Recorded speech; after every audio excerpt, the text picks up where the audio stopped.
അങ്ങനെ പിന്നെ ഒരു വീക്കെൻഡായി. എന്ത് പെട്ടെന്നല്ലേ വീക്ക് ഡേയ്സ് മാറി വീക്കെൻഡ് ആകുന്നത്. മഴ കാത്തിരിക്കുന്ന വേഴാമ്പലിനെ പോലെ വീക്കെൻഡ് നോക്കി നോക്കി ഇരുന്നിട്ടുണ്ടല്ലോ, ഈ വർഷത്തിൻ്റെ പകുതി തീരാറായി. ഇങ്ങോട്ട് നോക്കിയേ, ഈ പോകുന്ന വഴിക്ക് എൻ്റെ ഫ്ലാറ്റ് ഉണ്ട് കേട്ടോ. ഇതിലൊന്നും ഞാൻ താമസിക്കുന്ന ഫ്ലാറ്റാണ്, പക്ഷെ പറയൂല. നമ്മൾ പറഞ്ഞു വന്നത് വീക്കെൻഡിനെ കുറിച്ചല്ലേ. അങ്ങനെ വീക്കെൻഡ് നോക്കി നോക്കി ഇരുന്നുണ്ടല്ലോ, ഈ വർഷത്തിന് പകുതി അങ്ങ് തീർന്നേ. എന്ത് പെട്ടെന്നല്ലേ ഈ വർഷവും തീർന്നത്. ഇപ്പോൾ തുടങ്ങിയവരുണ്ട്.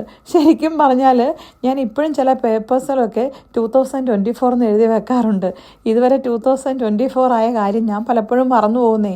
ശരിക്കും പറഞ്ഞാലേ 2024 ഞാൻ വണ്ടി കയറിയിട്ടില്ലെന്ന് തോന്നുന്നു. നമ്മൾ താമസിക്കുന്ന ഫ്ലാറ്റ് ഞാൻ കാണിച്ചില്ലേ, പക്ഷെ ആ ഫ്ലാറ്റിൻ്റെ അവിടെ നിന്ന് യൂ ടേൺ എടുത്ത് അങ്ങോട്ട് പോകാതെ നമ്മൾ എന്തിനായിരിക്കും വണ്ടി സ്ട്രെയിറ്റ് എടുത്തത്? വേറൊന്നിനും അല്ലെന്നേ, ഒരു കാപ്പി കുടിക്കാൻ പോയേക്കാന്ന് വിചാരിച്ചു. ഇങ്ങോട്ട് നോക്കിയേ, പ്രഭാകരൻ കത്തി നിൽക്കുന്നത്.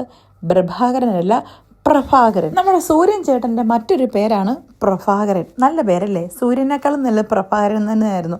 ഇപ്പം നിങ്ങൾക്ക് മനസ്സിലായില്ലേ എനിക്ക് മലയാളത്തിൽ പല അർത്ഥങ്ങളും അറിയാമെന്ന്. അങ്ങനെ നമ്മൾ ഫൈനലി നമ്മുടെ കോഫി ഷോപ്പിലെത്തി. ശരിക്കും പറഞ്ഞാലേ കോഫി കുടിക്കാനുള്ള കൊതി കൊണ്ടൊന്നും അല്ല, പക്ഷെ പുറത്തൂടെയൊക്കെ ഒന്ന് കറങ്ങി നടക്കാനുള്ള ആഗ്രഹം കൊണ്ട് ഇറങ്ങിയതാണ്. വീക്കെൻഡൊക്കെ ആയിട്ടൊന്ന് കറങ്ങി നടന്നില്ല പിന്നെ എന്ത് രസമല്ലേ. കഴിഞ്ഞ ആഴ്ച ദുബായിക്ക് എന്നെയും കൊണ്ട് പോയ ക്ഷീണം ജസ്റ്റ് പോകാൻ അധികം അങ്ങ് മാറാത്തോണ്ടാന്ന് തോന്നുന്നു. എന്നോട് പറഞ്ഞു, മോളെ കാറേ തന്നെ ഇരുന്നാൽ മതി, പുറത്തിറങ്ങിയാലേ വൻ നഷ്ടങ്ങളാണ്. അങ്ങനെയൊന്നുമില്ല കേട്ടോ, ജസ്റ്റിക്ക് അങ്ങനെയൊന്നുമില്ല. അല്ലെങ്കിലും ജസ്റ്റിക്ക് അറിയാം എന്നെ സന്തോഷിപ്പിക്കാൻ ഒരിടത്തും പോകണമെന്നൊന്നുമില്ല, വണ്ടിയിലിരുന്ന് ഒന്ന് കറങ്ങിയാൽ മതിയെന്ന്. അപ്പം ശരി, ചായ കുടിച്ചേച്ചും വരാം.